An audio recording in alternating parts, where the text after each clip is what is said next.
8 months into the Israel-Gaza war, there's a fresh proposal to end the conflict. U.S. President Joe Biden on Friday said that Israel has now offered a new ceasefire deal, a new roadmap towards permanent peace in Gaza, further adding that it's time to end the ongoing war.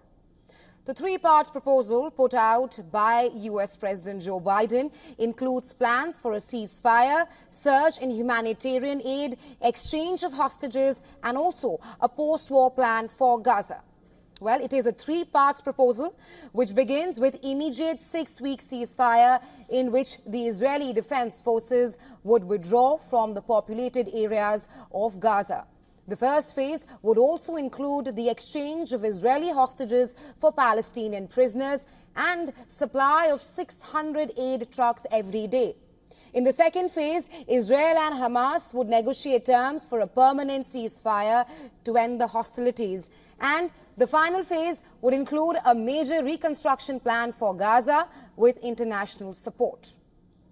Now, Biden called the proposal a decisive moment and an opportunity to prove whether Hamas really wants a ceasefire deal or not, further urging Hamas to take the deal.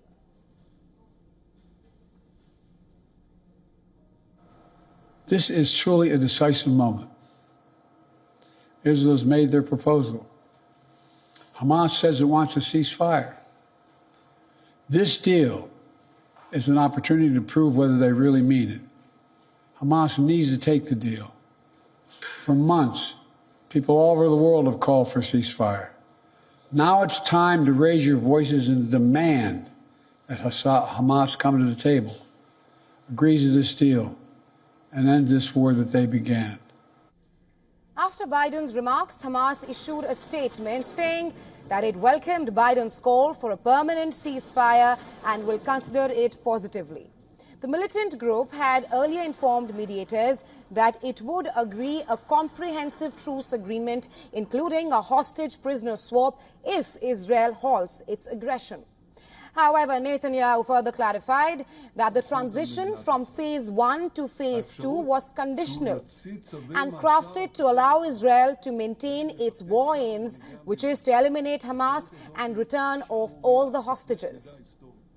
Now, Netanyahu's office in a statement said that, and I'm quoting here, the Prime Minister authorized the negotiating team to put forward an outline for achieving this goal while insisting that the war will not end until all of its goals are achieved, including the return of hostages and elimination of Hamas. Well, earlier on Friday, Hamas leader Ismail Haniyeh accused Israel of using negotiations as a cover to continue its aggression.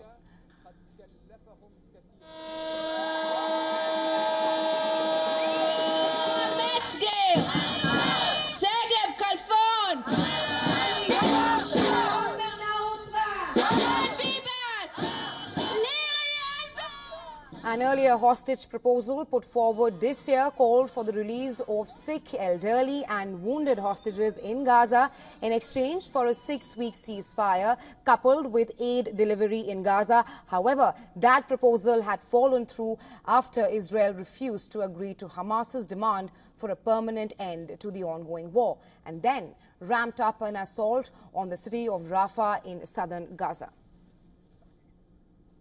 And for more on this, our correspondent Susan Tehrani has sent us this report from New York. Take a look.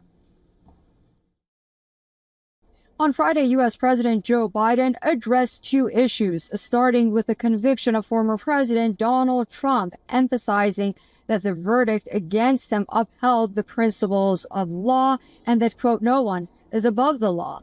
Not surprisingly, he criticized the former president's claims of a rigged verdict. Then Biden shifted focus to the Middle East, urging Hamas to accept a new ceasefire deal from Israel, including a 6-week ceasefire, prisoner release, and reconstruction efforts for Gaza. The U.S. will support diplomatic resolutions and aid in rebuilding Gaza's infrastructure. Of course, Biden's comments come at a time when polls show he's in deep trouble, notably with younger voters, regarding his support for Israel in the Hamas-Israel war. Susan Tehrani reporting from New York for WION World this one.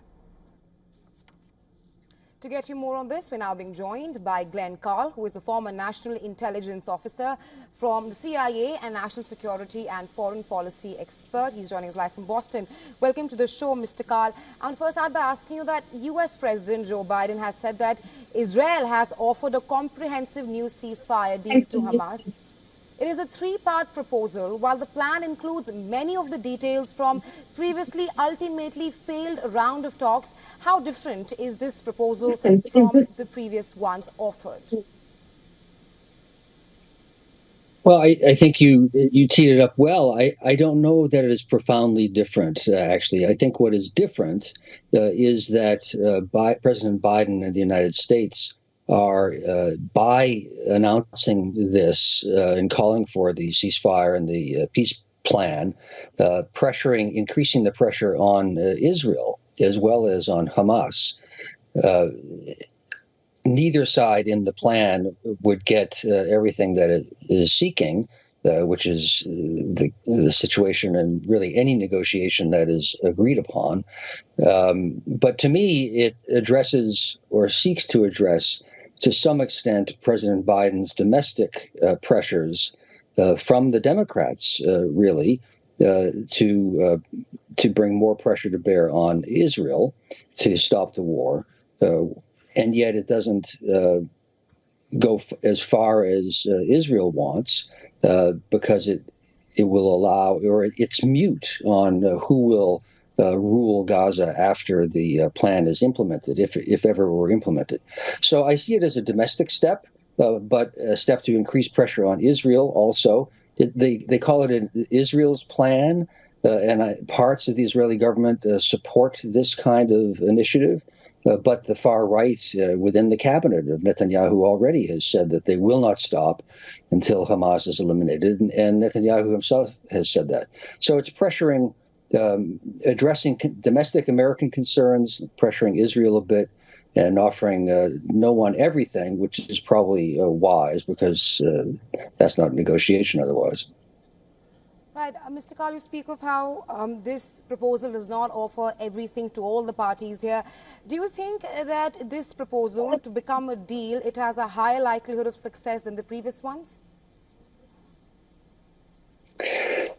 I don't really. Netanyahu has been clear that his objective and the coalition members on whom he relies to stay in power, which are the far right parties, have said that the war will not end until Hamas is eliminated.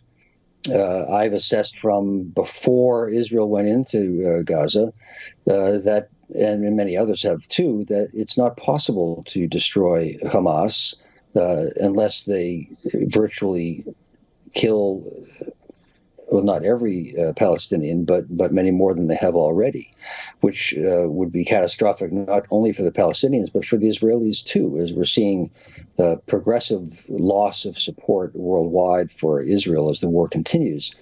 So I don't really see, and then Hamas has, at least the leadership, interest in continuing the war too, out of vengeance, which is, I think, a hideously short-sighted and inhuman objective, simply to try to continue killing Israelis. But that seems to be motivating Hamas's leaders. In any event, we get reports to that effect. So I do not, to answer your question shortly, I don't see too much probability that this will be accepted, but it does increase pressure on everybody, which is a good thing.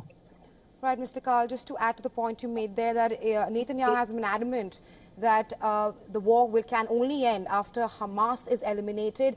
And it also said that the transition from phase 1 to phase 2 can only happen. It is a very conditional aspect there. But thank you so much for taking our time and joining us here on WION with your insights.